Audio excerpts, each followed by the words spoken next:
தென்னிந்தியாவிலே அதிக அளவு கொண்டை ஊசி வளைவில கொண்ட கொல்லிமலை முதல் நாளும் பெரம்பலூர், சேலம், திருச்சி 3 மாவட்டங்களில் பரவி இருக்கிற பச்சை மலை நம்ம 2 நாள் நம்ம பயணம் பண்ண போகிறோம். இந்த 2 நாள் பயணத்தில் இந்த இரு மலையில் இருக்கிற எல்லா நீர்வீழ்ச்சி, கோவில்கள், பழங்கால இடங்கள், பழங்குடியினர் சந்தைகள் நம்ம எல்லாத்தையுமே ஃபுல்லாக நம்ம பார்க்க போகிறோம். இந்த மலை வாழ் மக்கள் அவங்களுடைய வாழ்க்கை முறை, அவங்களுடைய விவசாயம், அவங்க எங்கே ஸ்கூல் படிக்கிறாங்க, அவங்களுடைய பொருளாதாரம் மொத்தமாக நம்ம வீட்டை ஃபுல்லாக பார்க்கலாம். விழுப்புரம் மாவட்டத்தில் இரவு 10 மணிக்கு நானும் நண்பரும் பைக்கில் இந்த ட்ரிப்பை நாங்கள் ஸ்டார்ட் பண்ணோம். அப்படியே நாங்கள் உளுந்தூர்பேட்டை, கள்ளக்குறிச்சி, ஆத்தூர் வழியாக நம்ம ஆத்தூர்லேருந்து நம்ம ராசிபுரம் போகிற வழியில் போயிட்டு நம்ம அங்கேருந்து கரவல்லின்னு சொல்லுவாங்க. கொல்லிமலை அடிவாரமே இந்த கரவல்லி தான். அந்த இடத்துல நாங்கள் எங்களுக்கு ரீச் ஆகுது எங்களுக்கு விடிய காலை மணி 3 ஆயிடுச்சு. நாங்கள் மறுபடியும் அங்கேயே தங்கிட்டு காலையில் 6 மணி போல் மறுபடியும் அங்கேருந்து கிளம்பி கொல்லிமலை ஃபுல்லாக ரவுண்ட் அடித்தோம். கொல்லிமலைனாவே 7 ஹேர்பின் பெண்டு, அங்கே ஆகாய கங்கை ஃபால்ஸு, அரப்பளேஸ்வரர் கோயில், மாசிலா அருவி, இது மட்டும் தான் இருக்குது. நிறைய பேர் நினச்சிட்டு இருக்காங்க. இது இல்லாமல் நிறைய இடங்கள் அங்கே இருக்குது. மலை உச்சியில் சுமார் 30 கிலோமீட்டர் தொலைவுக்கு பார்த்தீங்கன்னா ஒரு வட்ட சாலை, ரிங் ரோடுன்னு சொல்லுவாங்கள்ல, அந்த அளவுக்கு ஒரு பெரிய சாலை இருக்குது. அந்த பக்கம்லாம் நிறைய பேர் யாரும் போயிருக்க மாட்டாங்க. ரிங் ரோடு சுற்றி பார்க்குறதுக்கு எங்களுக்கு ஈவினிங் 6 மணி அங்கேயே ஆயிடுச்சு. நம்ம அங்கேருந்து நிறையங்கடை வழியாக நம்ம முல்லைக்குறிச்சின்னு சொல்லுவாங்க, அது சேலம் மாவட்டம். இதான் மக்கள் கொல்லிமலை பஸ் ஸ்டாண்டு. அரப்பளேஸ்வரர் கோயில் இங்கே தான் எல்லா பஸ்ஸும் வரும். கடைசியாக இங்கே தான் திரும்பி போகும். இது பக்கத்தில் தான் ஆகாய கங்கை ஃபால்ஸ் இருக்குது. நம்ம ஃபால்ஸை பார்த்தாச்சு. அடுத்தது நம்ம கோயிலுக்கு போக வேண்டியது தான். மக்களே, ஃபால்ஸை பார்த்துட்டு ஒரு ரெண்டு பேர்லாம் அங்கே வந்துட்டோம். ஆனால் கோயில் 2:30 தான் திறப்புன்னு சொல்லியிருக்காங்க. சரியாக கோயிலுக்கு ஆப்போசிட்டில் பாருங்கள், அரிகண்டம் நடுக்கல் இருக்குது. அந்த காலத்தில் வச்ச நடுக்கல் இது. சங்க காலங்களில் போரில் சிறப்பாக செயல்பட்டு எதிரிகளை வீழ்த்துறவங்களுக்கு பார்த்தீங்கன்னாக்கா இந்தமாதிரி நடுக்கல் வைப்பாங்க. சிலையில் இருக்கிற 2 பேர்கிட்டையுமே பார்த்தீங்கன்னாக்கா பெரிய கொடுமையான போர் ஆயுதங்களால் நம்மளால் பார்க்க முடியுது. அதை வச்சு பார்த்தீங்கன்னா இவங்க போரில் ஈடுபட்டு வீரமரணம் அடைஞ்சிருக்கணும். அவங்கள செலவு வச்சுருக்காங்க. கோயிலில் வீடியோ கேமரா அலோடு இல்லைன்னு சொல்லிட்டாங்க. கோயிலோட வரலாறு நம்ம பார்க்கலாங்களா? சதுரகிரி என்னும் மலை உச்சியில் கோவில் அமைந்துள்ளது. கோவிலை பற்றி அப்பர் அவர் பாட்டில் பாடியிருக்காரு. இங்கே இருக்கிற ஈசன் சாமி அரப்பளேஸ்வரர் மகாதேவன், அரப்பளை உடையார் என்ற பெரிதும் அழைக்கப்படுகிறார். 12ஆம் நூற்றாண்டில் கட்டப்பட்டது நம்ம அரப்பளேஸ்வரர் கோயில். ஐயார் ஆற்றின் கரையில் அமைஞ்சிருக்கு. அரப்பளேஸ்வரர் கோயிலுக்கு மீன் கோயில்னு சொல்கிறாங்க. மூலவர் மீனின் மீது அமைந்துள்ளதால் இப்படி ஒரு பேரில் அழைக்கிறாங்க. கோயிலை சுற்றி இங்கே நிறைய பார்க்கிங் வசதியும் இருக்குது, நிறைய கடைகளும் இருக்குது. உங்களுக்கு ஏதாவது தேவைன்னா நீங்கள் பர்ச்சேஸ் பண்ணிக்கலாம். நிறைய மாலைகள்லாம் இருக்குது. ருத்ராட்ச மாலை நிறைய இருக்குது கடையில். கொல்லிமலை இயற்கை அங்காடி, வாங்க போய் பார்க்கலாம். வணக்கம் மக்களே, நாம் இப்போ கொல்லிமலை கோயிலுக்கு பக்கத்தில் இருக்கோம். இங்கே கொல்லிமலை இயற்கை அங்காடி இருக்குது. இங்கே நிறைய பொருட்கள் வச்சுருக்காங்க. வாங்க ஒன்று பார்க்கலாம். லாஸ்ட்டில் பாருங்கள், பிரியாணிக்கு போகிற பட்டை வச்சுருக்காங்க. அது கீழே பிரியாணிக்கு போகிற கசகசா வச்சுருக்காங்க. மராட்டி முக்கு, கிராம்பு, ஸ்டார்னிஸு, அப்புறம் வெள்ளை இஞ்சி, இங்கே மஞ்சள் இருக்குது, சுக்கு இருக்குது. இங்கே பாருங்கள், நம்ம ஊர்லலாம் எண்ணெய் இதில் போட்டு கலந்து வச்சு எண்ணெய் இது பண்ணுவாங்க. கொல்லிமலையில் இயற்கையான முறையில் வச்ச தேன் இருக்குது, சீரகம், கீழே பார்த்தீங்கன்னா சோம்பு இருக்குது, வெந்தயம் இருக்குது, மிளகு இருக்குது பாருங்கள், கருப்பு மிளகு இருக்குது, கருஞ்சீரகம் இருக்குது, சிகப்பு அரிசி இருக்குது, காரம்,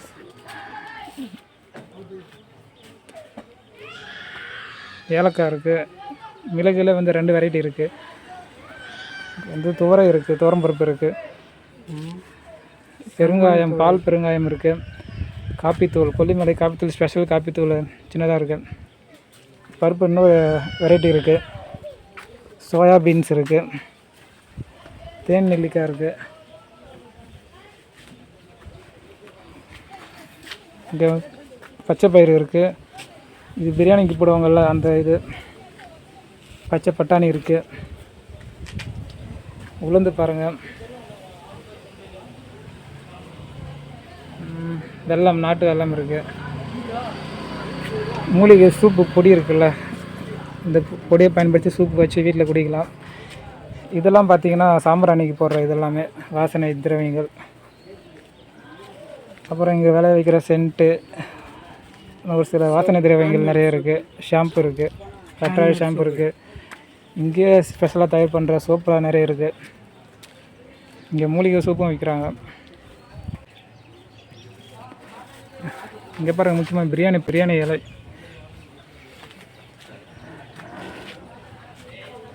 இது எல்லாமே இங்கே தான் இருக்குது. நல்ல விலையில் இங்கே கிடைக்குது. எல்லோரும் இந்த கோயிலுக்கு வந்தீங்கன்னா கண்டிப்பாக இங்கே வந்து ஹோல்சேலை வாங்கிட்டு போங்க.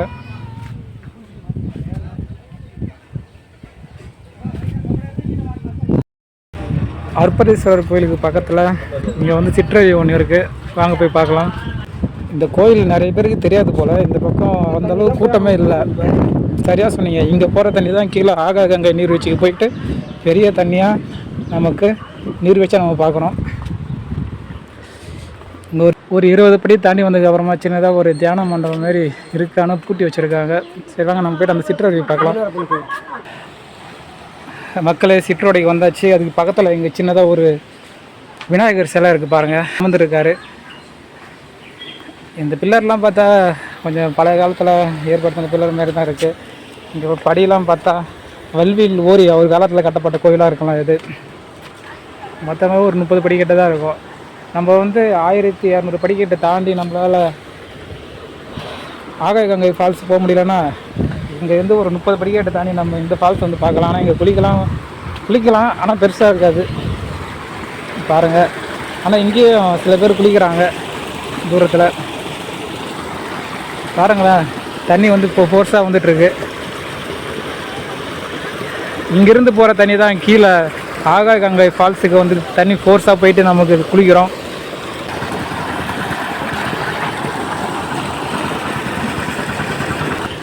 ஆக்சுவலாக இது வந்து ஒரு தடுப்பு நல்லா இல்லை. இது வந்து இதை தாண்டி இந்த பக்கம் இருக்கிற மக்கள் அவங்க வீட்டுக்கு போகிறதுக்காக ஒரு சின்னதாக ஒரு தரப்பாலம் ஒன்று கட்டியிருக்காங்க. அங்கேயும் ஒரு சில பேர் குளிக்கிறாங்க. ஆகாயகங்கை ஃபால்ஸு போயிட்டு குளிக்க முடியாத மக்கள்லாம் வந்து ஒரு சில பேர் இங்கே குளிச்சுட்ருக்காங்க, வயசானவங்க. அரப்பளீஸ்வரர் கோயிலில் சாமி தரிசனம் முடிஞ்சுது. நாங்கள் கிட்டத்தட்ட அங்கேயே 1/2 மணி நேரத்துக்கு மேலே நாங்கள் டைம் ஸ்பெண்ட் பண்ணியிருந்தோம். அடுத்து நம்ம வந்து இப்போ ரிங் ரோட்டில் பயணம் பண்ணிகிட்ருக்கோம். நம்ம இப்போ வந்து புளியஞ்சோலை டவருக்கு போயிட்டுருக்கோம். போகிற வழியில் பார்த்தீங்கன்னாக்கா 100 நாள் வேலையில் வந்து எங்கள் கொல்லிமலையில் வந்து மக்கள் வந்து வேலை செஞ்சுட்டு இருக்காங்க பார்க்க முடியுது. இது அவங்க பொருளாதாரத்தை மேம்படுத்தும். இப்போ கொஞ்சம் நேரம் போட் ஹவுஸ் போகலாம்ல? கரெக்டு தான். சரி தேங்க்ஸ்மா. மலைவாழ் மக்களுக்கு விவசாயம் இல்லாமல் இன்னொரு இன்கம் பார்த்தீங்கன்னாக்கா இந்த 100 நாள் வேலைவாய்ப்பு திட்டம். இதனால் வந்து பார்த்தீங்கன்னாக்கா அவங்களுடைய பொருளாதாரம் உயரும். சம்மர் சீசனில் இங்கே வந்து மழை இல்லாத காலத்தில் வந்து 100 நாள் வேலைவாய்ப்பு திட்டத்தில் அவங்க வருமானம் வந்து கொஞ்சம் அவங்களுக்கு ஹெல்ப்ஃபுல்லாக இருந்திருக்கும். இப்போ நம்ம வந்து அரப்பளீஸ்வரர் கோயிலேருந்து நம்ம 2 கிலோமீட்டர் பயணம் பண்ணியிருந்திருக்கோம். இப்போ நம்மளால் புளியஞ்சோலை வாட்ச் டவர் நம்மளால் பார்க்க முடியுதுங்க. ஓகே மக்களே, நம்ம இந்த புளியஞ்சோலை டவர் இந்த ரிங் ரோட்டில் வரும்போது இந்த இடத்துல புளியஞ்சோலை வாட்ச் டவர் இருக்குது. நம்ம போய் பார்க்கலாம் வாங்க. சென்னையில் மகாபலிபுரத்தில் லைட் ஹவுஸ் இருக்கிற மாதிரி இது படிகள் இருக்குது. மக்களே, புளியஞ்சோலை வாட்ச் டவர் பாருங்கள். கொல்லிமலையில் அழகு ரசிங்க. இங்கே தூரத்தில் பார்த்தீங்கன்னா உங்களுக்கு ஆகாயகங்கை நீர்வீழ்ச்சி உங்களுக்கு தெரியும் பாருங்கள். அது வழியாக வர நீர்வீழ்ச்சி தண்ணி இந்த பள்ளத்தாக்கு இடுக்கில் போயிட்டு அப்படியே இந்த பக்கம் பார்த்தீங்கன்னா அங்கே பாருங்கள் தூரத்தில் பச்சை மலை தெரியுது. நம்ம நாளைக்கு அங்கே தான் போக போகிறோம். நம்ம இங்கேருந்து பார்த்தா உப்ளியாபுரம், துறையூர், பச்சைமலை இந்த ஊர்லாம் நமக்கு தெரியுது பாருங்கள். இதோட மறுபுறம் பாருங்கள், வேறு லெவலாக இருக்குது. 360 ஆங்கிளில் பார்த்தாக்கா செம்மையாக வந்து பாருங்கள். எங்கே பார்த்தாலும் அந்த மாதிரி மழை பெய்கிற மாதிரியே தான் இருக்குது. ஆனால் கிட்ட போய் பார்த்தா மழை தான் பெய்ய மாட்டேங்குது, ஒன்றும் பெய்ய மாட்டேங்குது. நம்ம நண்பர் டான்ஸ் ஆடுகிறாரு. புளியஞ்சோலையிலேருந்து விலாரம் வழியாக நம்ம சேலூர் நாடு, திண்ணூர் நாடு வழியாக நம்ம இப்போ செம்மேடு கிராமத்தை நோக்கி போயிட்டுருக்கோம். நம்ம பாருங்கள், காலையிலேருந்து பார்த்தீங்கன்னா மேகங்கள் வந்து மழை வர மாதிரி தான் இருக்குது. ஆனால் மழை தான் வரல. இது வந்து எங்களுக்கு வந்து ப்ளஸ் பாயிண்ட்டு தாங்க. மழை வந்தாலும் எங்கிட்ட ரெயின் கோட்டு குடலாம் இருக்குது. தண்ணி சவுண்டு கேட்குது, ஆனால் தண்ணி எங்கே இருக்குன்னா தெரியல. இங்கே குட்டியாக ஒரு பாலம் இருக்குங்க. இந்த பாருங்கள், இந்த தண்ணிலாம் பார்த்தீங்கன்னா இந்த பக்கம் பச்சைமலை, துறையூர் இருக்குல்ல, அந்த பக்கம் தான் இந்த தண்ணிலாம் போகும். நீட்டாக வந்துகிட்டே இருக்குது. இது இந்த பாலம் வழியாக கிராஸ் பண்ணி இந்த பக்கம் போகுது. இங்கே பாருங்கள், இந்த மரம் சின்னதாக இருக்குது, ஆனால் இது இலைகள் பாருங்களா பெருசாக இருக்குது. என்ன வகையான மரம்னு தெரியல இது. சரி வாங்க, நம்ம அடுத்தது விலாரம் வியூ பாயிண்ட் போயிட்டே இருக்கலாம். இங்கே ஒரு வித்தியாசமான ஒரு பூ ஒன்று இருக்குது பார்த்தீங்களா? அது பூவா காயான்னு தெரியல. மேலேருந்து பார்க்கறதுக்கு கூம்பு மாதிரி இருக்குது. உங்களுக்கு தெரியுதுங்களா பாருங்கள், ரெட் கலரில் பால் மாதிரி இருக்குது. கொல்லிமலைக்கு அச்சுறுத்தலாக இருக்கிறது பார்த்திங்கன்னா இந்த 70 ஹேர்பின் பெண்டு தான் எல்லோரும் சொல்கிறாங்க. அதனால் வந்து மாவட்ட நிர்வாகம் வந்து ஹேர்பின் பெண்டு கம்மியாக இருக்கிற ஒரு பாதையை வந்து சூஸ் பண்ணியிருக்காங்க. முள்ளக்குறிச்சியிலேருந்து நம்ம கொல்லிமலை வரை நம்மளால் பார்க்க முடியலாம். முள்ளக்குறிச்சியிலேருந்து புதுப்பள்ளப்பட்டி, புளியம்பட்டி, படச்சோலை வழியாகவும், வளையப்பட்டி, குண்டனி நாடு, பாலப்பாடி, திருப்புலி நாடு வழியாகவும் நம்ம வந்து செம்மடை கிராமத்தை நம்மளால் அடைய முடியும். இந்த 40 கிலோமீட்டர் பயணத்தில் டிராஃபிக் ரொம்ப கம்மியாக இருக்கும். இது இல்லாமல் சித்தூர் நாடு, நவக்காடு வழியாக நம்ம கொல்லிமலை வர வழியை வந்து இப்போ வந்து அகலப்படுத்துகிற பணி நடந்துகிட்ருக்கு. இங்கே ஹேர்பின் ரொம்ப கம்மி. பாருங்கள் மக்களே, மயில், நம்ம தேசிய பறவை மயில் வந்து பறந்து போகுது, ரோடு கிராஸ் பண்ணி போகுது பாருங்கள். பெருசாக இருக்குங்க.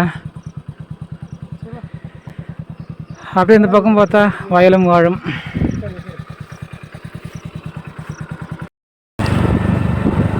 அரிப்புலாப்பட்டி கிராமத்தை தாண்டி நம்ம வந்துட்டு இருக்கோம். இங்கேயும் வந்து ஒரு ஆரம்ப சுகாதார நிலையம் இருக்குது. நம்ம ரிங் ரோடு பயணத்தில் நம்ம வந்து இப்போ கிட்டத்தட்ட பாதிக்கு மேலே நம்ம கவர் பண்ணிட்டோம். இந்த பக்கம் வந்து நிறைய டூரிஸ்ட்லாம் வரமாட்டாங்க. இங்கே வந்து வியூ பாயிண்ட்டு தான் நிறைய இருக்குது. இங்கே இப்போ நம்ம வந்து விலாரம் வியூ பாயிண்ட் நோக்கி நம்ம போயிட்டுருக்கோம்.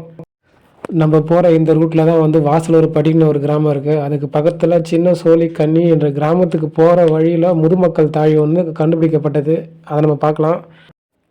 மலையின் புஞ்சை நிலங்களை நம்ம 2 வகையாக பிரிக்கலாம். ஏறு ஓட்டி உழுது பண்படுத்தப்பட்ட நிலத்தை வந்து நம்ம உழவு காடுன்னு சொல்கிறாங்க. இன்னொரு பக்கம் களக்கட்டு இருக்குல்ல, அதை வச்சு கொத்தி நம்ம வந்து நிலத்தை பண்படுத்த வந்து கொத்துக்காடுன்னு சொல்கிறாங்க. 1000 ஏக்கருக்கு மேற்பட்ட நஞ்சை நிலங்கள் கொல்லிமலையில் வந்து விவசாயம் பண்ணிட்டு இருக்காங்க. நம்மளால் பார்க்க முடியுது. மிக உயர்ந்த பீடபூமிகளில் வந்து நிலங்கள் அமைஞ்சிருக்கு. புளியஞ்சோலை டவர்லேருந்து நம்ம இப்போ சரியாக ஒரு 5 கிலோமீட்டர் நம்ம ட்ராவல் பண்ணி வந்திருக்கோம். இப்போ நம்ம வந்து விலாரம் என்ற கிராமத்தை நோக்கி அடைஞ்சிருக்கோம். இது வந்து ஒரு பெரிய ஊருங்க. இந்த இடத்துல வந்து பார்த்திங்கனாக்கா ஸ்கூல்லாம் பெரிய பெரிய ஸ்கூல்லாம் இருக்குது.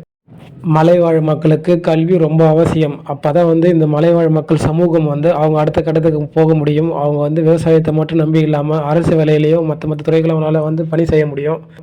இவ்வளோ தூரம் நம்ம கார்லேயே ட்ராவல் பண்ணிவிட்டு வந்துட்டு இப்போ வந்து சமவெளி பகுதியில் இருக்கிற ஊரில் கிராமங்கள் நம்ம பயணம் பண்ணுற மாதிரி இருக்குது. இங்கே பாருங்கள், ஸ்கூலில் வந்து பிடி எடுத்துகிட்டு இருக்காங்க பசங்களுக்கு. மலையில் ஆறுகள் பார்த்திங்கன்னா அதிகமாக இல்லை. சுவேதா, வசிட்டா என்ற சிற்றாறுகளில் வந்து கொல்லிமலை வந்து பசுமையாக இருக்குது. மலைவாழ் மக்கள் இவங்களுடைய லைஃபே தனி தாங்க. அவங்களுக்கு வந்து ஃபுல்லாகவே 100% அவங்களுக்கு வந்து இந்த மலை தான் அவங்களுக்கு வந்து எல்லாமே. இங்கே தான் வந்து அவங்களுக்கு விவசாயம், அவங்களுடைய இருப்பிடம், அவங்களுடைய பூர்வ குடிகள் வாழ்ந்தது எல்லாமே இங்கே தாங்க. இவங்களால வந்து இப்போ சமவெளி பகுதியில் வாழ முடியாது. இவங்களுக்கு வந்து இங்கே பிறந்து இங்கே வளர்ந்து அவங்களுடைய ஜென்ரேஷன் ஃபுல்லாகவே இங்கே இருக்கிறதால அவங்களுக்கு இதுதான் அவங்களுக்கு உலகம். அவங்களுக்கு கீழே இப்போ நம்ம சிட்டிக்கு வந்து அவங்க சுத்தமாக அவங்களுக்கு பிடிக்காது. நகர மக்களில் வந்து இந்த மாதிரி மலையில் வந்து வசிக்க மாட்டாங்க. அந்த மாதிரி மலைவாழ் மக்கள் நகரத்தில் வசிக்க மாட்டாங்க. ஏன்னா அவங்களுக்கு அது செட் ஆகிடுச்சு. அதுதான் அவங்க உலகம். இதை விட்டு அவங்க வெளில வர மாட்டாங்க. இயற்கையோடு இயற்கையாக வாழற இவங்களுடைய ஆயுட்காலம் பார்த்திங்கன்னா அதிகமாக தான் இருக்குது. 80 வயசுக்கு மேலே வந்து நிறைய பேர் எங்களால் அங்கே வாழறவங்களால் பார்க்க முடியுது. இம்மலையில் மருத்துவ குணங்கள் நிறைந்த நிறைய தாவரங்கள் இருக்கு. அவங்க அந்த காற்றெல்லாம் சுவாசிக்கிறாங்க. அதெல்லாம் இவங்க சாப்பிட்றாங்க. அதனால் அவங்க ஆயுட்காலம் வந்து நிறைய அதிகமாக இருக்குது. சிட்டியில் வாழற மக்கள் அவங்க வந்து பொல்யூஷனு அந்த மாதிரி ஒரு கண்டிஷனாக தான் அவங்க வந்து வாழறாங்க. அதனால் அவங்க ஆயுட்காலம் வந்து கொஞ்சம் கம்மியாக தான் இருக்குது இவங்களை கம்பேர் பண்ணும்போது. இங்கே பாருங்கள், வேறு லெவல் பாயிண்ட்டு. மக்களே, விலாரம் வியூ பாயிண்ட் வந்தாச்சு. பாருங்கள், ஒரு சமவெளி பகுதி பள்ளத்தாக்குலேருந்து எப்படி இருக்கும் அந்த மாதிரி இருக்குது பாருங்கள். வேறு லெவலாக இருக்குது. இங்கே ஒரு 2 கிராமங்கள் மட்டும்தான் இந்த இடத்துல இருக்குது. ஃபுல்லாக விவசாயம் தான். உங்களுக்கு தெரியுதுங்களா? இங்கே ஒரு கிராமம் இருக்குது, இங்கே ஒரு கிராமம் இருக்குது, இங்கே ஒரு கிராமம் இருக்குது. இந்த 2 கிராமத்துக்கு நான் ஸ்கூல்லாம் வரும்போது வேறு பார்த்தோம். நல்லா இருக்குங்க. இந்த கொல்லிமலையில் வந்து நான் மற்ற மலையில் பார்க்காத இங்கே ஒன்று பார்க்குறேன். என்னென்னா நம்ம தேசிய பறவை தான், மயில் தான். இங்கே கூட ஒரு 4-5 மயில் மேய்ஞ்சிட்டு இருந்தது. கொல்லிமலையின் மறுபுறம் நாம் பார்த்துட்ருப்போம். இந்த பக்கம் வந்து நிறைய மக்கள் வரமாட்டாங்க. காலையிலேருந்து பாருங்கள், மழை வர மாதிரி தான் இருக்குது. வண்டியில் போயிட்டே இருந்தோம், தண்ணி போகிற சவுண்டு கேட்டுச்சு. பாருங்களேன், வேறு லெவலுங்க. இங்கே இருக்கிற பயிருக்கு தண்ணி பாய்ச்சறதுக்கு ஒரு நீர்த்தேக்கம் மேலே கூட்டியே ஒரு தொட்டி இருக்குது. ஸ்விம்மிங் பூல் மாதிரி கட்டி வச்சுருக்காங்க. வேறு லெவலுங்க. தண்ணி அழகாக போயிட்டுருக்கு. ஒரு மாட்டு கொட்டகை ஒன்று இருக்குது. கிட்டெல்லாம் போய் பார்க்க ஆசை தான், ஆனால் டைம் இல்லை. நம்ம அடுத்தது நிறைய இடங்கள் பார்க்க வேண்டியது இருக்குது. வாங்க போயிட்டே இருக்கலாம். மக்களே, நான் ஃபஸ்ட்டு மிளகு செடி பார்த்தது நம்ம கல்வராய மலை தான். இங்கே நம்ம கொல்லிமலை வந்து நம்ம மிளகு செடியை பற்றி பேசலாம் நல்லா இருக்காது. பாருங்கள், சடையாக ஒரு பீன்ஸ் செடி மாதிரி நீட்டாக அப்படியே வளர்ந்து நிற்கிது. இங்கெல்லாம் நீர் பாசனத்துக்கு பார்த்தீங்கன்னா தண்ணி அப்படியே வந்துகிட்டே இருக்கு பாருங்க. நீர் பாசனம்லாம் இங்கெல்லாம் கிணறு தேவையா இல்லை போல், அப்படியே தண்ணி வந்துக்கிட்டே இருக்கு பாருங்க. நல்ல விளைச்சலை கொடுக்கும். ஒவ்வொரு இதுலேயும் பார்த்தீங்கன்னா 20-30லேருந்து மேலே மிளகு இருக்குது. வெத்தலை இலை மாதிரி இருக்குது, ஏதாச்சும் நம்ம அதை அடையாளம் கண்டுபிடிக்கலாம். நண்பர் வந்து ஒரு காப்பி செடி பார்த்துருக்காரு. இதான் அந்த காப்பி செடி. இங்கே பாருங்கள், அந்த காப்பி செடியில் இலையே இல்லை, வெறும் காப்பி கொட்டைகள் தான் நிறைய இருக்குது. ஒருவேளை நம்ம இந்த பக்கம் தண்ணி நீரோடை போயிட்டே இருந்தால தான் அந்த காப்பி செடி நல்லா அப்படி வச்சுருக்கா தெரியல. மக்களே, நாம் இப்போ சேலூர் நட இந்த கிராமத்தை அடைஞ்சாச்சு. நம்ம இங்கேருந்து ஒரு பாதை பிரிஞ்சு போகும். நம்ம அதில் 1.5 கிலோமீட்டர் நம்ம பயணம் பண்ணால் நம்மளால் வயர்லெஸ் வியூ பாயிண்ட்டுக்கு போக முடியும். நம்ம அதை நோக்கி தான் போயிட்டுருக்கோம். இப்போ பழந்தமிழ் நூல்களான சிலப்பதிகாரம், மணிமேகலை, புறநானூறு, ஐங்குறுநூறு முதலியவற்றில் கொல்லிமலை பற்றிய குறிப்புகள் வந்து நிறைய இடம்பெற்றிருக்கு. சுமார் கிமு 200 இந்த பகுதியை கடையேழு வள்ளல்கள் ஒருவரான வல்வில் ஓரி அவர்கள் வந்து இந்த பகுதியை ஆண்டு வந்தார். வைக்கோல் போரை வந்து சேகரித்து வச்சுருக்காங்க. மேலே பாருங்கள், குமிழ் போன்ற அமைப்பு இருக்குது. இதில் தான் வந்து சேமித்து வைக்கிறாங்க. இந்த இடத்துல வந்து நிறைய மக்கள்லாம் வந்து சொட்ரு போட்டு அவங்க வந்து பணியாற்ற நம்மளால் பார்க்க முடியுது. அந்த அளவுக்கு அவங்க குளிர் வந்து இங்கே இருக்க நம்மளால் உணர முடியுது. நம்ம எப்பயுமே சொட்டர்லாம் இல்லாமல் தான் போயிட்டுருக்கோங்க. இங்கே பாருங்கள், கண்குட்டி இல்லாமல் கிராஸ் பண்ணி போயிட்டுருக்கு. இங்கே வந்து ஒரு புதுசாக ஒருத்தர் வீடு புதுசாக கட்டுறதை நம்மளால் பார்க்க முடியுது. இந்த மலை சரிவில் வந்து புதுசாக வீடு கட்டுறது ஒரு வித்தியாசமான அமைப்பாக தான் இருக்குது. அரசாங்கம் வந்து நிறைய டெவலப்மெண்ட் பண்ணியிருக்காங்க. இங்கே இந்த மலைவாழ் மக்களுக்கு அவங்களுக்கு வந்து சாலை வசதி, இங்கே பாருங்கள் நீர்த்தேக்கம், அந்த மாதிரி வந்து குட்டி குட்டியாக வந்து அவங்களுடைய பொருளாதாரத்தை மேம்படுத்துறதுக்கு சின்ன சின்ன விஷயங்கள் நிறைய பண்ணுறாங்க. இந்த பக்கம் கற்கள் அடுக்கி வச்சுக்கிறது பார்த்தாக்கா நம்ம ராஜஸ்தான், அந்த பக்கம் வந்து பெரிய பெரிய கோட்டைகள்லாம் கட்டியிருப்பாங்கல்ல, அந்த கோட்டையோட மதில் சுவர் மாதிரி நம்மளால் பார்க்க முடியுது. கொல்லிமலையில் நம்ம இது வரைக்கும் சுற்றி வந்ததில் அதிகமாக நம்ம பார்த்த பயிர் எதுன்னு பார்த்தீங்கன்னாக்கா ஒன்று தாங்க, மிளகு தாங்க. மிளகு தான் அதிகமாக இருக்குது. ஓகே மக்களே, வீடியோ ரொம்ப லென்த்தாக போயிட்டே இருக்குது. நம்ம அடுத்த பாட்டில் போட் ஹவுஸு, சிவன் கோயில், கல்திட்டை வீடுகள், அப்புறம் வந்து நம்ம வயர்லெஸ் வியூ பாயிண்ட் மாதிரிலாம் பார்க்கலாம். இந்த வீடியோ உங்களுக்கு பிடிச்சிருந்தா லைக் பண்ணுங்கள், ஷேர் பண்ணுங்கள், கமெண்ட் பண்ணுங்கள். மேலும் இது போன்ற வீடியோக்களை பார்க்க மறக்காமல் நேச்சர் அட்வென்ச்சர் சேனல் சப்ஸ்கிரைப் பண்ணுங்கள். நம்ம சீக்கிரமாக சந்திக்கலாம் அடுத்த பாட்டில். பாய்.